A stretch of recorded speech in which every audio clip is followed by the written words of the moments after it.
बच्चों स्वागत है आपका हमारे चैनल एनसीईआरटी सॉल्यूशन 99 पर। बच्चों आज हम जो है महान साहित्यकार जयशंकर प्रसाद के साहित्यिक परिचय को देखेंगे बच्चों, जो आपकी जो है बोर्ड परीक्षाओं के लिए बहुत ही उपयोगी साबित होगा बच्चों। तो स्टार्ट करते हैं बच्चों जयशंकर प्रसाद का साहित्यिक परिचय। तो सबसे पहले बच्चों जयशंकर प्रसाद का जन्म स्थान जन्म देखते हैं बच्चों, जन्म काल। तो बच्चों इनका जन्म हुआ था 30 जनवरी 1889 को। 30 जनवरी 1889 को बच्चों इनका जन्म हुआ था और इनकी मृत्यु जो है 15 नवंबर 1937 को हुई थी। और बच्चों इनका जन्म स्थान और मृत्यु स्थान दोनों बच्चों बनारसी है। बनारस में ही इनका जन्म हुआ था और बनारस में ही इनकी मृत्यु हुई थी। बच्चों इनके पिता का नाम बाबू देवी प्रसाद था और ये सुंगनी साहू परिवार में इनका जन्म हुआ था। बच्चों सुंगनी साहू परिवार बच्चों ऐसा परिवार होता है यहाँ इनके जो है पिताजी लोग तम्बाकू बनाने का काम करते थे, इसलिए बच्चों इसको सुंगनी साहू परिवार के नाम से जाना जाता है। बच्चों इनके गुरु का नाम था दीनबंधु ब्रह्मचारी और ये संस्कृत के अध्यापक थे। और बच्चों इनके दूसरे गुरु थे रसमय सिद्ध।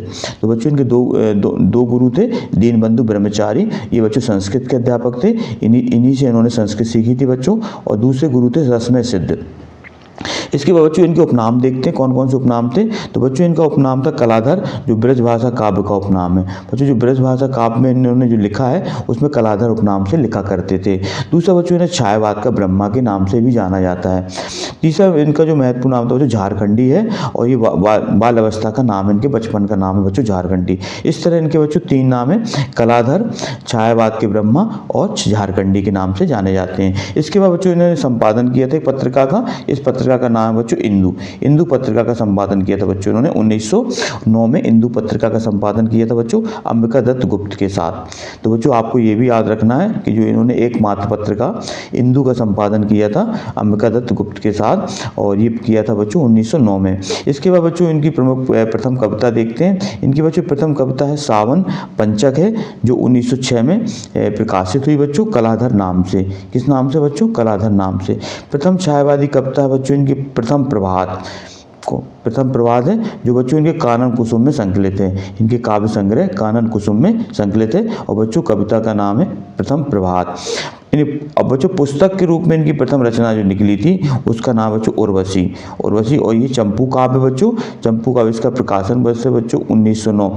चंपू काव्य बच्चों ऐसा काव्य होता है जो गद्य और पद दोनों में लिखा जाता है, गद्य पद मिश्रित काव्य को बच्चों चंपू काव्य कहा जाता है। खड़ी बोली का प्रथम काव्य संग्रह बच्चों आपको याद रखना है, तो खड़ी बोली का प्रथम काव्य संग्रह है कानन कुसुम और बच्चों इसका प्रकाशन है 1913। इसके बाद बच्चों नेक्स्ट पॉइंट देखते हैं ब्रजभाषा में जो काव्य संग्रह है। ब्रजभाषा में जो इन्होंने पहला काव्य संग्रह था बच्चों था वो प्रेम पथिक था और इसका प्रकाशन था बच्चों 1905। ये बच्चों कुछ महत्वपूर्ण फैक्ट है जो आपको याद रखना है, ये आपकी आगे परीक्षाओं की दृष्टि से बहुत ही उपयोगी साबित होंगे बच्चों।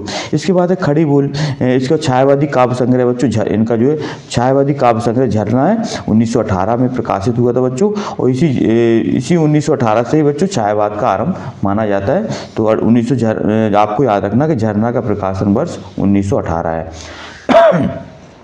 इसके बाद बच्चों इनकी महत्वपूर्ण रचनाएं देखते हैं जो आपकी परीक्षा उपयोगी हैं। तो इनकी जो महत्वपूर्ण रचना बच्चों, पहले ये रचना उर्वशी, इसका प्रकाशन है बच्चों 1909 है। और दूसरी इनकी रचना बच्चों वन मिलन, इसका प्रकाशन वर्ष बच्चों भी 1909 है। और तीसरी जो महत्वपूर्ण रचना बच्चों प्रेम राज्य है, इसका भी प्रकाशन 1909 है। चौथी बच्चों इनकी जो महत्वपूर्ण रचना है वो है अयोध्या का उद्धार, जिसका प्रकाशन वर्ष 1910 है। और बच्चों पांचवी जो इनकी जो रचना महत्वपूर्ण वो है शोकोच्छ्वास, इसका प्रकाशन वर्ष 1910 है। इसके बाद बच्चों छठवीं जो महत्वपूर्ण रचना है वह बब्रू वाहन 1911। और सातवीं महत्वपूर्ण रचना है कानन कुसुम 1913। बच्चों कानन कुसुम इनका संग्रह है और ये जो है प्रथम छायावादी कविता का संग्रह कहलाता है बच्चों। इसके बाद नेक्स्ट देखते हैं बच्चों प्रेम पथिक इनका संग्रह, प्रेम पथिक इनकी रचना है, इसका प्रकाशन 1913 है बच्चों। और कर्णालय ये 1913 है, ये बच्चों इनका कर्णालय जी का प्रकाशन पर 1913 है। इसके बाद महाराणा का महत्व और 1914 है बच्चों। और झरना 1918, झरना का बच्चों प्रकाशन 1918 में है। ये पहली जो है छायावादी कविता मानी जाती है बच्चों झरना। ये पहली छायावादी काव्य संग्रह है इसका झरना। और बच्चों इसी से ही 1918 से ही छायावाद का प्रारंभ माना जाता है। इसके बाद आंसू। आंसू बच्चों इनका विरह काव्य है। इसका प्रकाशन वर्ष 1925 है बच्चों। और लहर का प्रकाशन 1933 है। और कामायनी का प्रकाशन बच्चों 1935 है। ये इनका बच्चों महाकाव्य है कामायनी। आपको याद रखना है इसका प्रकाशन वर्ष 1935 है बच्चों। इसके बाद बच्चों इनका भाव पक्ष देखते हैं। दार्शनिक विचारधारा थी बच्चों इनकी, और ये प्रेम और सौंदर्य की विवेचना करने वाले कवि हैं बच्चों। और इनका जो काव्य है अनुभूतिपूर्ण काव्य है और वेदना की अभिव्यक्ति पाई जाती है बच्चों। छायावाद के कवियों में अधिकांश कवियों में वेदना की अभिव्यक्ति पाई जाती है। और कल्पना की अधिकता है बच्चों इनके काव्य में, अतिरेक है कल्पना का। और प्रकृति के चित्रण उन्होंने बच्चों आलम्बन और उद्दीपन रूप दोनों रूपों में किया है। और नारी के प्रति इनका श्रद्धा भाव है, ये भी आपको नोट डाउन करना है। तो बच्चों ये इनके भाव पक्ष की प्रधान कुछ महत्वपूर्ण तथ्य हैं कि दार्शनिक विचारधारा, प्रेम और सौंदर्य की विवेचना, अनुभूतिपूर्ण काव्य, वेदना की अभिव्यक्ति, कल्पना की अधिकता और प्रकृति चित्रण और नारी के प्रति सम्मान। ये बच्चों इनके महत्वपूर्ण फैक्ट है जो आपको याद रखना है। इसके बाद कला पक्ष देखते हैं बच्चों। कला पक्ष में क्या है कि प्रसाद जी के काव्य की भाषा व्याकरण सम्मत है बच्चों। और इनकी भाषा कैसी परिष्कृत है और परिमार्जित है। संस्कृत शब्दों की अधिकता में प्रयोग किया है बच्चों इन्होंने। और नए नए छंदों का प्रयोग भी किया है। तो बच्चों इस तरह जो है हमने आज मैं महान साहित्यकार जयशंकर प्रसाद की साहित्यिक परिचय को देखा बच्चों। ये छायावाद के ब्रह्मा के रूप में जाने जाते हैं और छायावाद के जनक भी बच्चों इनको कहा जाता है। तो बच्चों इस आप इसको नोट डाउन करें, ये आपकी जो है वार्षिक परीक्षा के लिए बहुत ही उपयोगी साबित होगा। बच्चों जयशंकर प्रसाद की जो रचना है आप इनको भी नोट कर लें। और इनका जो है एक महत्वपूर्ण पत्रिका का संपादन किया था बच्चों हिंदू, इसको भी आप नोट डाउन करें। बच्चों इनकी उपनाम है कलाधर और छायावाद के ब्रह्मा और झारखंडी, इनके इत्यादि नामों से ये जाने जाते हैं। तो बच्चों आई होप यू कि आपको जयशंकर प्रसाद का साहित्यिक परिचय स्पष्ट रूप से समझ में आया होगा बच्चों।